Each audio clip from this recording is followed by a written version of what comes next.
Manchester United won't even come close this season. I think there's going to be a shock relegation survival and also, of course, a mystery Premier League winner. It's that time of the year again where we all pretend like we know what's happening at Luton Town. But first, let's get into the 3 teams I think are going to be relegated this season. Starting off at rock bottom, like the rest of Sheffield, I have Sheffield United. They are so scared for this season. Someone should check underneath their bed. I'm afraid there might be conceding 7 at the Etihad under there. Now, despite having a really stern back 5 that earned them the 2nd best defence in the Championship last season, I don't think that's going to be enough this season. And with the lack of recruitment and selling their star striker, I think it only means that the Blades will end up on the chopping board. In at 19th, I have Wolves. Woof, woof. With a manager that isn't anymore and signing Scott Parker's girlfriend, Gary O'Neill, and an inability to sign any players, a real lack of quality in that team, I can only see Wolves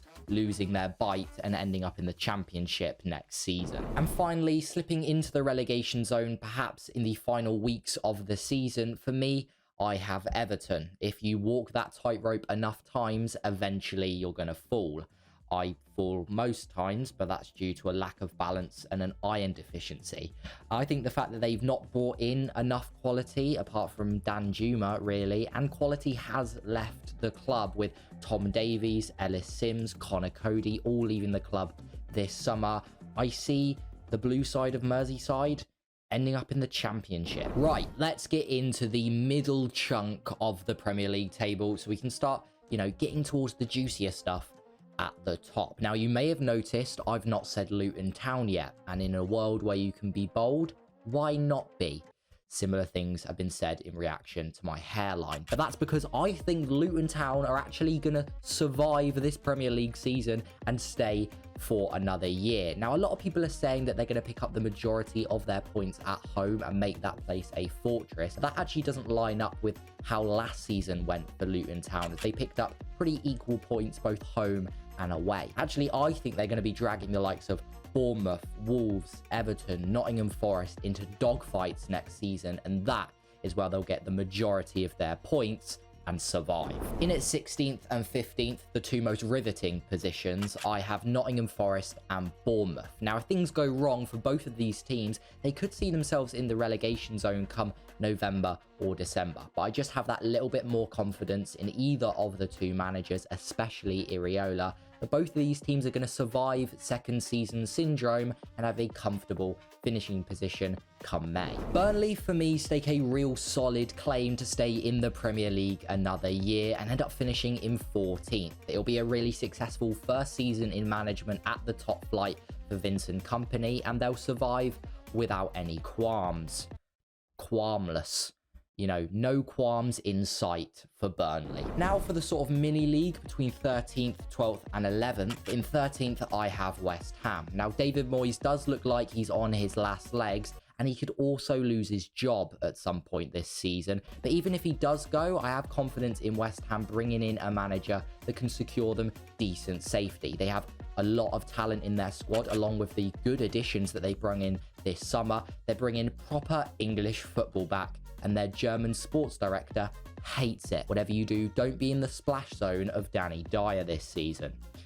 The male one. I don't think Jared Bowen's going to be that happy with 13. I think most people forget how good Fulham were in the first 2/3 of the season, and they only really dropped off when they didn't really have anything to play for and they knew that they were safe. But for me, Marco Silva has finally stuck at a Premier League club, got his ethos going, and they've brought in some good additions in the centre-back from Rangers, Bassi, and also Raul Jimenez. He is a Mexican Mitrovic that could be a surprise striker of the season, but they finish in a very comfortable and respectable 12th position. And finishing off this little mini league, I have Crystal Palace in 11th. I think that Roy Hodgson's going to treat this season a lot like a flight of stairs. He'll do well to get to about the middle. I think despite losing Zaha, it's about time that you hand the reins to the likes of Elise, if he's still there, Eze, Decore. I think the only question that Palace fans are going to be having throughout the season is a similar question that a lot of Roy's closest family members have been having for quite some time. And that is, You know, will he make it through the winter? And finishing off this sort of middle section of the Premier League table, I have two teams, and one of them is Brentford in at 10th. Look, I really wanted to doubt Brentford this season. When I started, they were just sort of floundering near the bottom, but since then have only been getting higher and higher.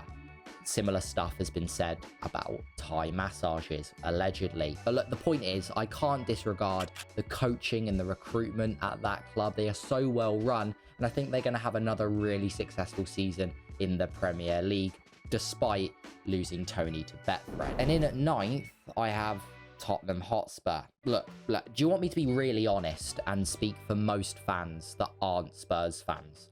We don't have an apostacog clue about what's going on at your club. Nothing. I've heard that you might be relying on recovery pace a lot this season, which sounds, you know, fun for everyone else. But, you know, good luck. Oh, and as of recording, it looks like Kane is currently in Germany doing a medical. So, you know. Now it's time for the juicy stuff. In at 8th, I have Newcastle. Now, look, they had a brilliant season last season, getting into the Champions League. Who would have thought it? But I think European football, not fitness-wise, but is going to take up a lot of mental real estate for the players. Look, Dan Burn is going to put more effort into Atletico Madrid away than he is Burnley at home. It's just the case, right? And I actually think they're going to do quite well in the Champions League with how they play. They'll get out the groups pretty easily. But as for the league, they overachieved last season based on their squad.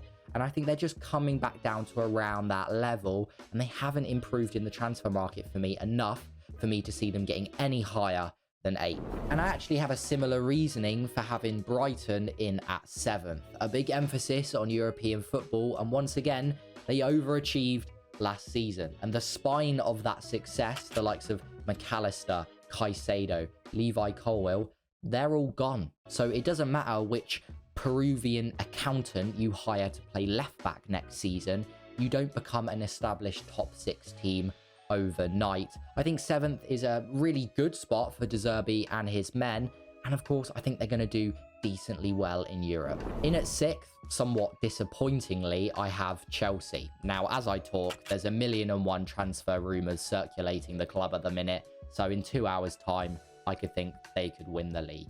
I don't know. I just think that if I look at the trajectory, the plan and the path that the teams above them are on, I just think they're further along in their timeline. And I think Chelsea are at the beginning of their journey under Poch. The rebuild that he is undertaking is not only perfect for his management, but is a good rebrand for what Chelsea needed over the last couple of years. And I think they're at the beginning of this journey. He'll make the younger players feel like underdogs, get back in Europe, and finish 6th. And now, missing out on the top 4, my wild card. In 5th place, I have Aston Villa. I think Unai Emery continues to be one of the most underrated managers in the Premier League, and he's actually building a really nice squad there, with centre-backs that are coming into their peak, a midfield that's better than 70-80% of the rest of the Premier League, and Ollie Watkins, who's ready to springboard into that elite level of English centre-forwards. And I think this Aston Villa squad is better than Emery's Arsenal squad. So why can't they be the best of the rest outside the top 4? This is it. 4 teams remaining. Only one can win the Premier League. No more tangents. No more interruptions. No, I'm not profusely sweating. I don't know what you mean. In at 4th place, I have Manchester United. Now, look, I think they're going to come flying out the blocks next season. And I think there'll be that early shout when everyone's trying to get clicks, claiming they're going to win the lot. But there's something fragile about this Ten Hag team. They can be broken. I think they can be beat. They'll be in the mix, but when it comes to the later stages of the season, we're talking April and May, they won't be there. They'll be in 4th. In at 3rd, and I guess I'm choosing not to be in good faith with their fans now, is Arsenal.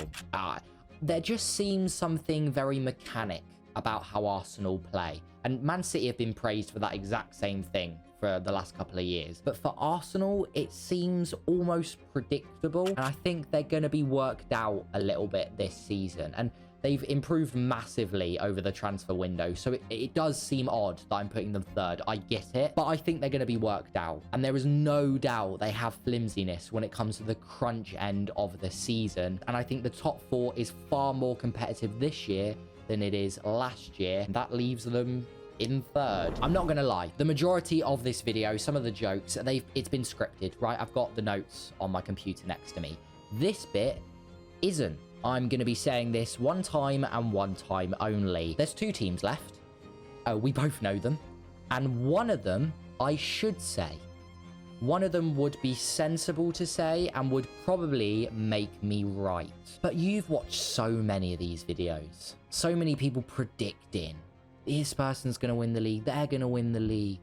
Pep Guardiola's going to win his 4th Premier League, make history all over again. It's boring. I'm going to put my word on the line. Why not be the one? Why not have the faith? I think that Liverpool Football Club are going to win the Premier League. Why? Honest answer, the kit. Something about the look of the kit looks like a kit that would lift the Premier League. That's my honest answer, if I'm being deadly honest. The answer I'll give you now is elite attacking options. I think we'll sign a DM. I think we'll sign a centre-back. And I think Klopp comes into his own. I'm hearing he's revitalised. There's a new energy in the camp. And I think the race will be City, Liverpool. And I think based on the sheer amount of success City have had over the last couple of years, Liverpool beat them to the post. Just on will and determination. And don't kill me, please.